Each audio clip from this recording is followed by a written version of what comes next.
It is important to understand that extremism is a belief system. Terrorism is a tactic. Not all violence is extremist, and not all extremists are violent. So then, how does extreme thinking progress into violence? That's what we are about to find out.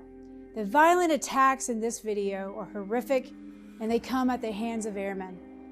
They both were either previously or currently one of us. Wouldn't it be nice if we could prevent this type of violence from happening? What if research could tell us exactly what to look for in an individual that is about to engage in an act of domestic terrorism? What if someday there could be a specific blueprint or strategy on how organizations like the Department of Air Force can prevent something like this from happening? Guess what? That day is here. There is a strategy that exists that was developed after years of research on this type of violence, and it has been proven to prevent targeted violent attacks. And we do have research that tells us exactly how to identify an individual who has become extreme and is now escalating on the pathway to violence. But first, let's discuss the progression from a belief into extremism. Every single one of us has various beliefs and opinions on a number of different topics and issues, like religion, politics, social issues, even things in the workplace. We have thoughts and opinions about everything. Otherwise, we wouldn't be human. There is nothing wrong with all of us having diverse and different perspectives. This is not about trying to get every single person to have the same thoughts and opinions. In fact, research has stated over and over again that having a group that is made up of diverse perspectives is a good thing. And it is much better than a group compiled with the same background and beliefs. Having all kinds of different thoughts, opinions, and perspectives, and backgrounds and histories, this is what makes us a stronger force. So how do we go from normal belief and opinions to falling victim to the progression of extremism? As individuals, we tend to want to be right, and we want to protect ourselves from the perceived shame and loss of power in the moment if we are wrong about something. And actually, humans are somewhat addicted to wanting to be right, like literally addicted. When we get confirmation we are right about something, our brains get a dump of feel-good chemicals like adrenaline and dopamine. These are the same chemicals involved in drug addiction. So just like drug addicts, we seek out our high by seeking out information to confirm our opinion on something, to confirm that we are right. Now, this mental shortcut we take in order to get our high is called cognitive bias. Now, cognitive bias is when we search for information that is consistent with our beliefs or opinions, and we overlook, ignore, or even reject information that is inconsistent with our views. This leads us to finding others that agree with our opinion, which leads us to then confusing our opinion as facts. And then we get social reinforcement from the group, which that can lead to more and more fixation that we are right, everyone else is wrong. And so we develop rigid thinking, such as that us versus them mentality. And then we potentially escalate all the way to hostility and sometimes violence towards other perspectives. Now, this progression is the same no matter if we're talking about extremism related to religion, politics, or social issues. It looks the same. And it can happen very quickly nowadays because of the internet and social media.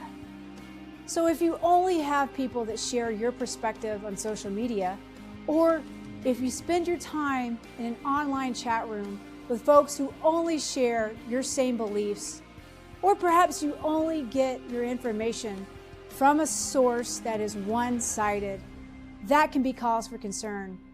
You want to expose yourself to other perspectives and viewpoints. Expand your understanding on a topic by considering multiple different aspects and perceptions. And be okay with yourself growing and evolving as a person. Just because you identified with a certain religion or political view or social stance doesn't mean it's set in stone. Because just like being right causes a chemical reaction in our brains, so does human connection and collaboration. That produces an even better feel-good chemical in our brains called oxytocin. The more you open yourself up to learning from other people's perspectives and work together versus fighting against each other, the less likely you are to progress into extremism, and the more likely you are to progress in the other direction, being a good person and a more respected leader. Now, the ultimate goal is to identify folks who are on the progression to extremism in order for us to intervene. We want to block that individual from progressing to violence or crime before it becomes an OSI or law enforcement matter. So let's take a look at what that pathway looks like right now. Now again, it's important to understand not all violence can be prevented. Some violence is impulsive, meaning it wasn't planned or premeditated. Some violence is opportunistic. And even some premeditated violence doesn't have such obvious indicators that are observable to others. But in the case of targeted violence, like domestic violent extremism, there are unique behavioral indicators that we do not necessarily see with other types of violence. And that's what makes this type of violence more preventable than other types of violence. You don't always see the violence coming. But in the case of targeted violence, someone almost always sees it coming. So let's take a closer look at what the research tells us are specific warning behaviors or indicators for targeted violence to include violence motivated by extremism. Now, I mentioned Dr. Reed Malloy in his TRAP 18 protocol in an earlier session today when we were discussing risk factors specific to extremism and radicalization. And now we're going to take a look at his 8 warning behaviors. If you're interested in learning more about the research we've covered today, I recommend an easy-to-read document put together by the FBI that everyone can download and read today. It's called Making Prevention a Reality: Identifying, Assessing, and Managing the Threat of Targeted Violence. All right, let's take a look at those red flag indicators. The first one I want to talk about is the pathway to violence behaviors. The pathway to violence is a 6-stage model that basically starts with a grievance. That's the first stage. And again, a grievance is a strongly held, perceived injustice. And they blame a target for wronging them in some way. So once this grievance develops, they may progress to the next stage in the pathway to violence, which is called violent ideations. Now, violence ideations is basically when violence is justified. The individual may feel that the only way to resolve the grievance is through violence. Then they may progress to the next stage, which is research and planning. They may research their weapons they would like to use, or they may engage in research on the specific target that they plan to attack. And then you may see some planning behaviors. And they may talk about it, or they may post about it on social media. The next stage in the pathway to violence is the pre-attack preparation. This is when they'll start to prepare for the attack by doing things like buying all the weapons they need or the ammo, or getting the material they need to build bombs, any kind of preparation behavior that they need to engage in for an attack would fall under this stage in the pathway. Next, we may see escalating into probing and breach behavior. This is when the individual may engage in stalking of the target or do practice runs in order to either desensitize or to surveil the target in order to get more information to finalize the actual attack. The final stage in the pathway to violence is the actual attack. So pathway behaviors, just one of the warning behaviors that we may see. But it's important to understand that we all have grievances from time to time. But when somebody feels that violence is justified and violence is the only way to avenge that grievance, that's when it gets concerning. Now, another warning behavior or indicator for targeted violence is something called fixation. This is an increasingly pathological preoccupation with a person or a cause, like an extreme ideology, and it starts to impact their social and occupational life. Now, one of the most important warning behaviors or indicators for something like extremist-motivated targeted violence is identification. And this is when the individual may identify with previous targeted violent attackers, or they may idolize these attackers in a positive way. Also, they may identify as a warrior for their cause or their belief, and they're ready to fight with violence to advocate for a particular belief system.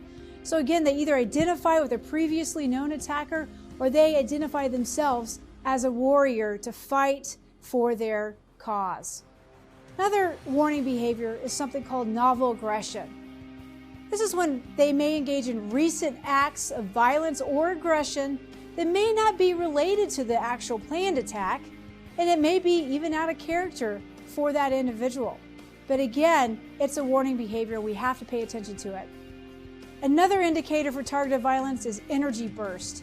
Now, this term means that there may be an increase in pathway to violent behaviors, like planning and preparing, or there's an increase in any of the other warning behaviors.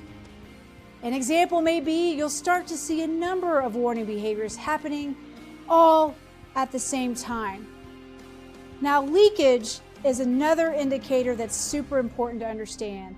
Leakage is basically any communication to a third party of intention or desire to do harm or commit violence against the target. This can be posted on social media, or maybe telling a coworker about a desire or intention to become violent. Then, of course, a directly communicated threat is a warning sign and an indicator for targeted violence. And this is when the individual directly communicates a threat to the target. Now, the last warning behavior we're going to discuss is something called last resort warning behavior. And this is when there's evidence or any kind of behavior or language that suggests a violent action imperative or a time imperative. Now, what does that mean? That means that the individual is signaling that the time for violence is now, or they may identify when the time for violence would be, perhaps it's nearby. Now, if you witness any of these behaviors in person or online, and your friends, family, fellow airmen, or fellow guardians, you act. You see something, you say something. And for my commanders and first shirts out there, if someone comes to you and tells you that an airman is behaving in a way that exhibits some of these warning behaviors, you could have someone on the pathway to violence that requires immediate mitigation and management. And in some cases, you may need law enforcement or OSI response. Let's go to another break for the next case study so that you can apply these warning behaviors and see how identifying warning behaviors is the first step in preventing a violent attack by a DVE.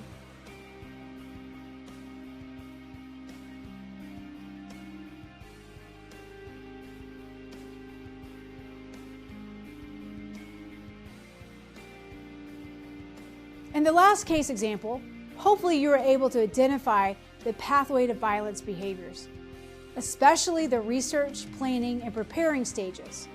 Also, there was evidence of several other warning behaviors to include identification, leakage, and last resort warning behavior, just to name a few of them. The co-worker who reported the concern saved a lot of lives by doing so.